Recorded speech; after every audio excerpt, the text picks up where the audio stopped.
The whole of Matthew chapter 18 is all about relationships between people and different situations, different contexts, and Jesus is addressing how we relate to one another. And Peter, being generous-hearted as he is, asked the question, how many times should I forgive someone? So I do it 7 times. Now, he thought he was being very generous with that because the rabbi said you should forgive somebody 3 times for doing the same offense, and then the 4th time, not forgive them, clobber them behind the head or whatever it is. Very practical for the Jews, you've got to admit it. I mean, they really, they call it as it is. They're wonderful, quite wonderful. And Jesus just shows that Peter is just coming at this the totally wrong way of thinking. And I think it illustrates for me just the radical nature of what Jesus was trying to do and what he's still trying to do. That although we've had all these centuries of Christendom and Christianity impregnates Western culture and values and morality, what we've lost with that is some of the radical edge of the Christian faith. And Christianity now, in many ways, and I cut myself included, basically validates and supports our values as they are. And so the Jesus of today would probably say, yes, 7 times is pretty good, 7 times forgiving is pretty good. But the Jesus that we really have in the Bible doesn't talk like that. And he gives this kind of hyperbolic number of 70 times 7, which goes back to a story from Genesis chapter 4, all about a guy who was swore revenge 70 times 7. You know what I mean? So Jesus is kind of illustrating the radical nature of what he's trying to do. Because what Peter is basically saying is, I will keep forgiving somebody, but basically it's just postponing revenge. So I'm going to forgive them until they run out of chances, and then I'm going to hit them over the head. And that is practically what we do. We keep score. We keep a kind of, coming back to what I was saying last week, I think, maybe the week before, about the transactional nature of human relationships. It's in our system, the way we are with one another, it's this transactionality in which you do this and I will do this. You do this for you and I will do this for you. And we don't consciously articulate that. I feel really crass saying that out loud, but basically deep down there is that deep impetus towards doing things like that. It's how we're kind of set.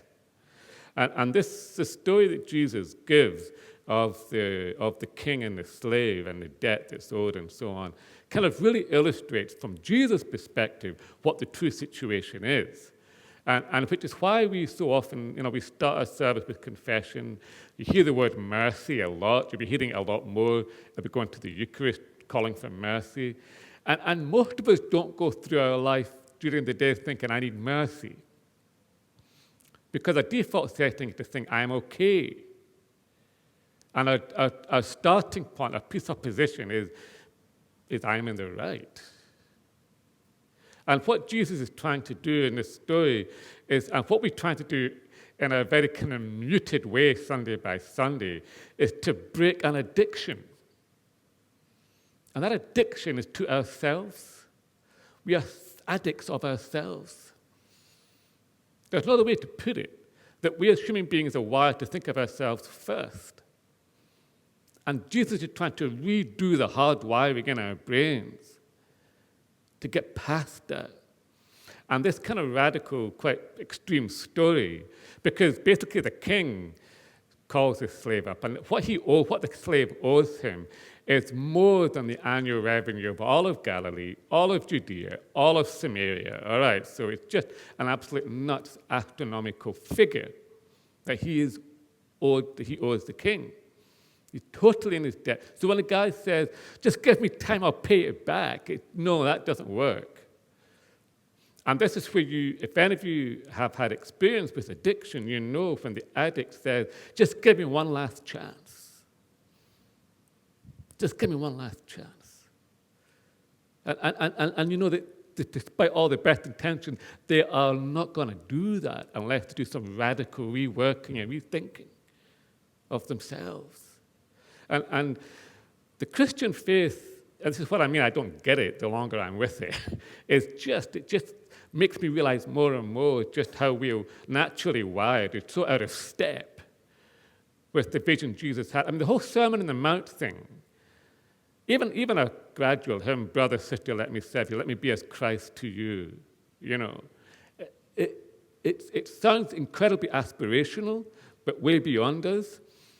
And it's only possible if we're actually allowing for a profound reworking of our human nature, in which we really die to self, in which we really put others first, in which our disposition gradually changes. And so that we really we have an openness to forgiveness. We have our default setting is to give other folk a chance. It isn't to immediately go to DEFCON 5 with somebody when they've offended us, but it's to really gradually with time, the struggles, the forgiving here, the forgiving, because forgiveness is one of those things that you learn by doing. You just learn by doing. And it's tough, because the reality is the guy then gets, you know, the story goes, he's let off this amazing debt, all right? And immediately he goes and he grabs somebody's throat who owes him 100 denarii now. In some of the modern translations, they don't really pitch this right, because basically what he is owed is actually the equivalent of about 3 months' pay for a foot soldier or for a laborer, right? So it's not an insignificant amount of money for a fairly poor person. Okay, so this person is genuinely owed something. The slave that's being let off the hook is genuinely owed something. Somebody has a debt to him that's a genuine debt, and it's a costly debt. It's not just a kind of let them off the hook kind of debt. It's a genuine debt that he is owed. And of course, he kind of goes for the person's throat, and we all know the story. He gets canned for that. Now, for me, I would like to suggest that action on his part speaks of a deep resentment to that person. It's not just about being self-oriented, but actually it's about there's something been building there. Where he grabs the guy's throat and says, pay me what you owe now. There is a resentment there. And resentment is one of the negative it's like a poison or a toxic within our system, which if we allow it to build, absolutely can ruin our lives and can ruin churches. Resentment that is allowed to build. And suddenly the straw that brought the camel's back, suddenly this guy's throttling somebody else's throat, you know? I remember talking to people, you don't know them, but, you know, it's people who were good friends and then they weren't for all sorts of kind of legitimate reasons on both sides, but one of them just absolutely exploded at the other one at coffee, you know, and the person just didn't see this coming at all, but it was just a build-up of frustration and resentment. And the thing about resentment is that we often have a legitimate reason to be resentful.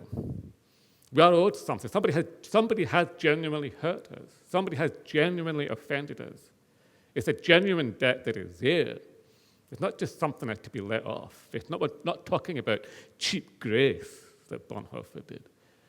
We're actually talking about what do we do when we're owed things by others? And we've been carrying that for years sometimes. We're carrying that for years sometimes. And it sits there and it builds. And part of my calling as a priest, for myself and for you guys, is to just help us to live with some of these very human things, you know? Some of these very, very human things that go wrong in our lives. And I've been helped by the writing of a guy called Miroslav Volf, who his father was a Pentecostal pastor in the Balkans in the 1990s, during the chaos of the Balkan War. And he's a theologian at Harvard and Yale, but he's written 3 very thick books on forgiveness, actually, just from his experience, seeing what he saw there. And how do we break that cycle of violence, of that transactionality of our relationships? I'm just going to ask Lewis to put up 2 or 3 quotes from him here. To embrace the heart of the Christian faith is precisely to be pulled beyond the zone of comfort into the risky territory marked by the commitment to love one's enemies. Their memory must be guided by the vow to be benevolent and beneficent, even to the wrongdoer. And what this is talking about, I love that phrase, the risky territory marked by the commitment to loving one's enemies. And what he's saying there is when people have offended us, and he certainly had been, is to be able to take, rather than the natural impulse to react and to retaliate, is to allow your guiding response pulled beyond the zone of comfort. Because it's comfort, it can be quite comfortable to feel resentful of other people, to hold into that place of being benevolent and beneficent, even to the wrongdoer. Next one, Lewis, please, thanks. We remember wrongs suffered as people with identity defined by God, not by the wrongdoers' evil deeds and their echo in our memory. And they do remain, don't they? Evil deeds remain as echoes in our memory. True, sometimes the echo is so powerful that it drowns out all other voices. And we've all known people like that. We maybe have been like that ourselves. All we can hear is replaying some of that stuff again. Wake up in the middle of the night, stuff comes back. You said this, said that, you know. And still behind the unbearable noise of wrongdoing suffered, genuine wrongdoing suffered, we can hear in faith, this is in faith, the divinely composed music of our true identity. And our true identity is having been forgiven, of being loved by God. Because the only way, humanly speaking, you can break this transactionality and the cycle of violence that comes from that is through having a whole different position for who you are as a person. So who you are as a person does not stand or fall on how other people treat you, but as in how you are loved by and accepted by God. And our world desperately needs this today. Whether it's the culture wars in the States or here, whether it's politics in the Middle East or conflict, simmering conflict in Africa, whatever. So many of these things come back to this inability to forgive. And so there's something here about the echo of those voices that are still there. How do we get past them? And partly it's in faith. I love that divinely composed music of our true identity. Our true identity. Which is why we've got these Bible studies in the autumn looking at Ephesians and Philippians and 1 Peter and 1 John, just trying to sit with these books and let the Bible just speak to you. See what words come there to give you something of your true identity. Because they had conflict even then, right from the start. And the final slide, Lewis, please, thanks. Because God has forgiven, we too have the right to forgive. We don't have that right on our own. But we have the right and the obligation to make God's forgiving our own, to forgive on our part what has already been forgiven by God.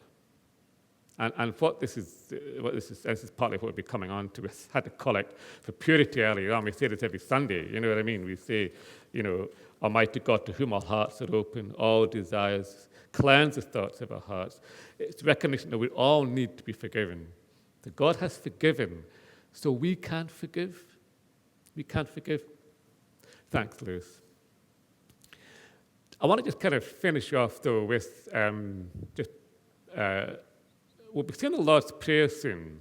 And in the reading here, at the end of the reading, there is this very sobering word by Jesus. If you don't forgive, God won't forgive you. Now, what's going on here is not that we have to earn God's forgiveness by making sure we're forgiving everybody, It's just a basic spiritual principle. So if I take a deep breath and fill my lungs, I can't take any more air in until I let it out.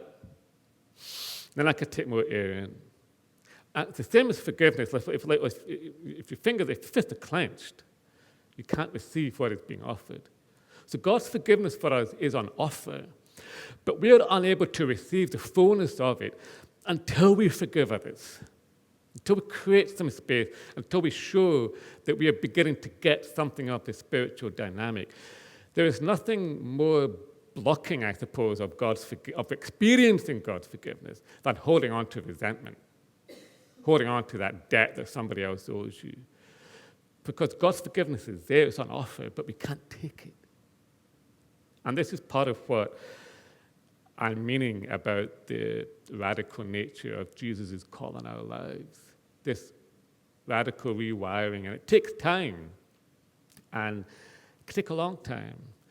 But I just want to encourage you to keep forgiving, all right? Keep working at that.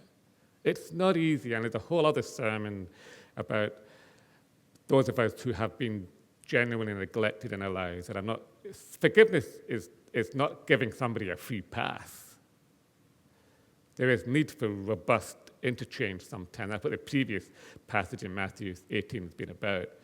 But for our own sake, for our own health, for our own freedom, to forgive, to breathe out, let it go, and not let those echoes dominate, but let the music of who we are in Jesus really come through. In the name of the Father, and of the Son, and of the Holy Spirit.